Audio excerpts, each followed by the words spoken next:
Yazın kavurucu sıcağında buz tutan, kışın ise sıcacık olan bir yer hayal edin. Kulağa imkansız geliyor, değil mi? Ancak Türkiye'nin doğusunda, Elazığ'ın tarihi Harput bölgesinde doğanın kurallarına meydan okuyan gizemli bir mağara bulunuyor. Buzluk Mağarası. Dışarıda sıcaklığın 40 dereceye yaklaştığı bir yaz gününde mağaranın girişine doğru ilerlediğinizi düşünün. Güneş toprağı kavururken içeriye attığınız her adımda hava değişmeye başlıyor. Serin bir rüzgar yüzünüze çarpıyor ve mağaranın karanlık derinliklerinden gelen dondurucu soğuğu hissediyorsunuz.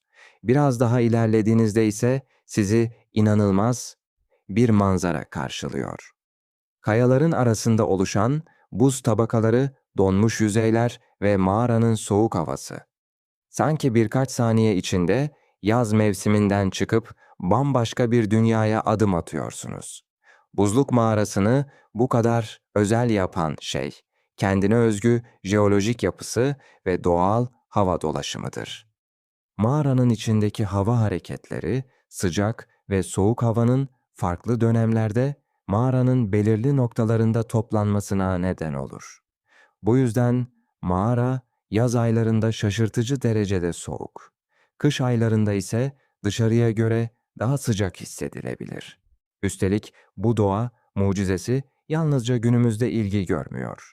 Geçmişte bölgede yaşayan insanlar mağarada oluşan buzları keserek yiyeceklerini ve içeceklerini serin tutmak için kullanıyordu. Yani buzluk mağarası yüzlerce yıl boyunca çalışan tamamen doğal bir buzdolabıydı. Günümüzde ise bu gizemli yer, doğa tutkunlarını, fotoğrafçıları ve macera arayan gezginleri kendisine çekiyor.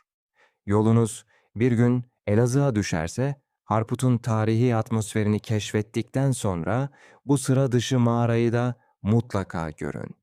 Fakat küçük bir uyarı, dışarıda hava ne kadar sıcak olursa olsun, mağaraya girerken yanınıza kalın bir hırka almayı unutmayın.